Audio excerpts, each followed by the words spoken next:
اللہ پاک نے فرمایا قد تقدم الکلام علی الحروف المقطعات فی اول سورۃ البقرہ بما اغنی عن اعادتہ۔ مفسر فرماتے ہیں کہ حروف مقطعات کے بارے میں سورۃ البقرہ کی پہلی آیت الف لام میم ذالک الکتاب لا ریب فیہ پہ مفصل بحث ہو چکی ہے، اب دوبارہ اس کو دہرانے کی ضرورت نہیں ہے۔ وقال ابن ابی حاتم حدثنا حسین بن محمد بن شیبۃ الواسطی حدثنا ابو احمد یعنی الزبیری انبانا اسرائیل عن سالم الافطس عن سعید بن جبیر عن ابن عباس۔ ایک قول یہ بھی ہے کہ قال طہ یا رجل، اس کا معنی ہے یا رجل، فہکذا روی عن مجاہد و اکرامۃ سعید جبیر و عطاء و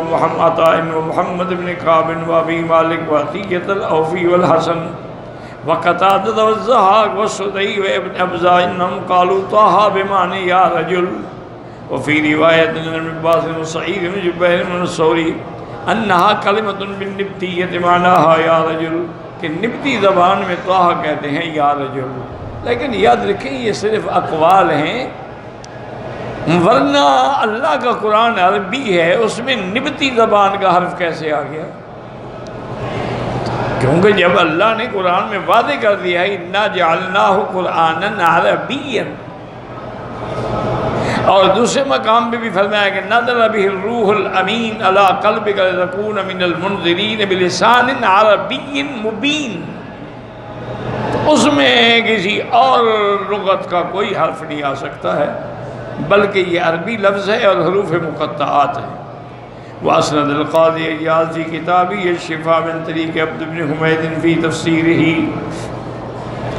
حدثنا حاشم قاسم بن جعفر ربیع بن انس قال کان النبی صلی اللہ علیہ وسلم قام على رجل ورفع الاخرى فانزل اللہ تعالی یا طه یعنی طه الارض یا محمد۔ ایک قول یہ بھی ہے کہ حضور پاک جب نماز پڑھتے تھے، جب تشہد میں بیٹھتے تو ایک پاؤں بچھاتے اور ایک پاؤں کھڑا رکھتے، لیکن لازمی بات ہے کہ حضور کو اس بیٹھنے میں تکلیف ہوتی تھی، تو اللہ نے فرمایا طه یعنی طه الارض، اللہ کے نبی تم دونوں پاؤں زمین پہ بچھا دو۔ ایک معنی یہ بھی کیا گیا ہے، لیکن بات وہی ہے کہ یہ حروف مقطعات میں ہے۔ ما انزلنا علیک القرآن لتشقى، اس کے دو معنی ہیں۔ ایک معنی تو یہ ہے کہ جب قرآن اترنا شروع ہوا اور صحابہ اور تہجد کے پڑھنے کا حکم آیا تو ساری رات صحابہ نماز میں کھڑے ہوتے، حضور پاک بھی نماز میں کھڑے ہوتے،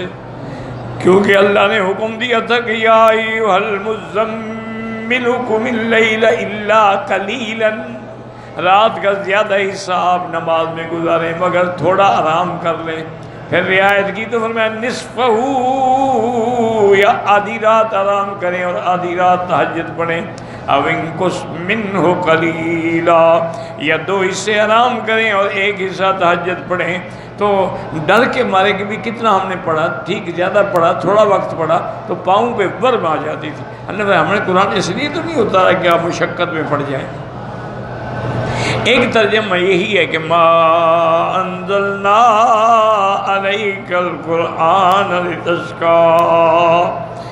اور کافر کہتے دیکھو ان پر ایسی کتاب اتری ہے، کھڑے کھڑے خود مشقت میں پڑے ہوئے ہیں، وہ اعتراض کرتے ہیں، ان کو اعتراض کا موقع ملتا۔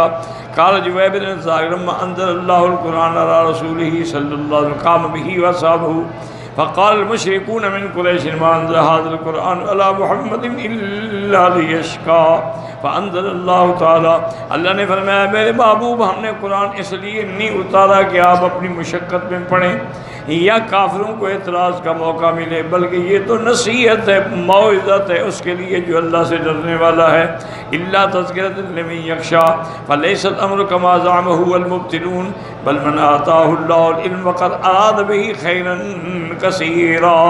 اللہ جس کو علم دیتے ہیں قرآن پاک کا معنی اللہ اس سے بھلائی چاہتے ہیں۔ کما ثبت فی الصحیحین ان معاویہ قال قال رسول من یرید اللہ به خیرا یفقہہ فی الدین، صحیح حدیث ہے صحیحین کے اندر بخاری مسلم میں حضرت معاویہ رضی اللہ عنہ سے روایت ہے کہ حضور پاک نے فرمایا کہ جس بندے سے اللہ بھلائی چاہتے ہیں اس کو دین کی سمجھ عطا فرما دیتے ہیں۔ وما احسن الحديث الذي رواه الحافظ ابو القاسم الطبراني في ذلك حيث قال حدثنا احمد بن زهير قال حدثنا علاء بن سالم حدثنا ابراهيم الطالقاني حدثنا ابن المبارك عن سفيان السماك بن حرب بن صاد بن الحكم قال قال رسول الله صلى الله عليه وسلم يقول الله تعالى للعلماء يوم القيامة إذا قعد على كرسيه لقضاء عباده، جب اللہ تعالیٰ قیامت والے دن محشر میں اپنے کرسی پہ اپنے جلالت القدر کے شان کے ساتھ جیسے لائق ہے بیٹھیں گے فیصلوں کے لیے، تو آپ علماء کو فرمائیں گے انی لم اجعل علمی و حکمتی فیکم الا وانا اريد ان اغفر لکم ولا ما کان منکم ولا ابالی۔ اللہ فرمائیں گے علماء سے کہ میں نے اپنا علم، اپنے دین کا علم، قرآن کا علم اور حکمت تمہارے سینوں میں اس لیے رکھی تھی کہ میں آج تمہیں بخش دوں اور جنت میں بھیج دوں،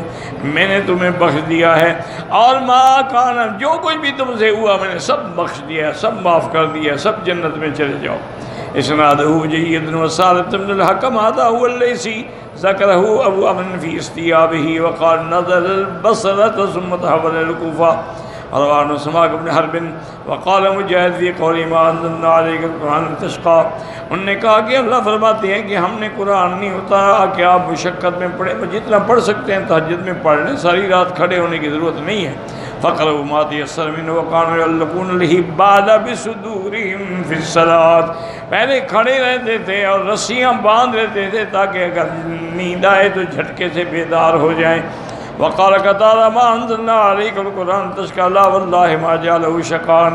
اللہ نے قرآن مشقت کے لیے نہیں بنایا، ولكن جعله رحمة ونورا ودليلا الجنہ، اللہ نے قرآن جو بھیجا ہے وہ رحمت ہے، وہ نور ہے، وہ جنت کا راستہ دکھانے والا ہے۔ الا تذکرۃ لمن یخشی،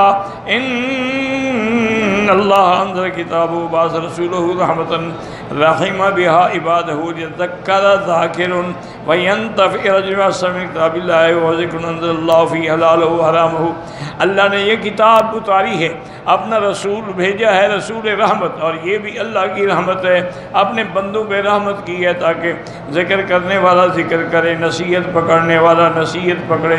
اور اللہ کے قرآن کو سن کے نفع اٹھائے۔ یہ تو ایک اللہ کا ایسا ذکر ہے جس کے اندر اللہ تبارک و تعالی نے حلال و حرام کا بھی بیان فرما دیا ہے،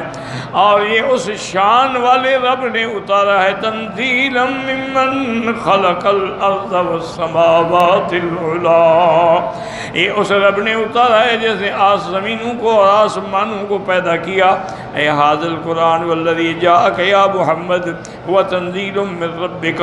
تیرے رب کی طرف سے اتارا گیا ہے، رب کل شیء و ملیکہ، جو ہر چیز کا رب ہے اور مالک ہے، القادر علی ما یشاء، الذی خلق الارض بانخفاضها وکثافتها وخلق السماوات العلی فی ارتفاعها ولطافتها، وہ ذات جس نے زمین کو بچھایا اور وہ ذات جس نے آسمانوں کو اونچا اٹھایا۔ وقد جاء فی الحدیث الذی صححہ الترمذی وغیرہ ان السمک کل سماء مسیرۃ 500 عام، یعنی ہر آسمان کا جو چوڑائی ہے وہ 500 سال کا سفر ہے۔ وبعد ما بینہما والذی تلیہا، ایک آسمان سے دوسرے آسمان تک کا جو سفر ہے وہ بھی 500 سال کا ہے۔ وقد اورد ابن ابی حاتم ہاہنا حدیث الاوعال من روایت العباس ام رسول اللہ صلی اللہ علیہ وسلم رضی اللہ عنہ الرحمن وعلی العرش استوى، قد تقدم الکلام علی ذلک فی سورۃ الاعراف ما اغنی عن اعادتہ، اس آیت پہ استواء کے معنی پہ سورۃ الاعراف میں مفصل بحث گزر چکی ہے، دوبارہ اس کو کرنے کی ذکر نہیں۔ وان المسلک الاسلم فی ذلک، اور اس کے اندر صحیح عقیدہ یہ ہے، طریقۃ السلف امرار ما جاء فی ذلک، کہ قرآن میں جو کچھ ہے اس کے ظاہر پر آدمی ایمان رکھے، ما جاء فی ذلک من الکتاب والسنۃ من غیر تکییف ولا تحریف ولا تشبیہ ولا تعطیل ولا تمثیل، نہ تو اس کی کوئی تکییف کرے، نہ تحریف کرے، نہ تشبیہ دے، نہ تمثیل دے، چونکہ اللہ کی ذات بے مثل بے مثال ہے، لہذا استوا اس کو ایسی ہے جیسے کما یلیق بشانہ تبارک و تعالی، جیسے امام مالک فرماتے ہیں الاستواء معلوم والکیف مجہول والسؤال عنہ غیر معقول۔ استوا تو معلوم ہے لیکن کیفیت ہم نہیں بیان کر سکتے، اور اس کے بارے میں سوال کرنے کی بھی اجازت نہیں ہے۔ اس لیے ہمیشہ علماء یہی کہتے ہیں کما یلیق بشانہ، جیسے اس کی شان کو، اس کی عظمت کو زیبا ہے، اسی طرح ان کا استوا ہے، اور قرآن کی تمام آیات کے ظاہر پر آدمی کو عمل کرنا چاہیے۔ واللہ اعلم۔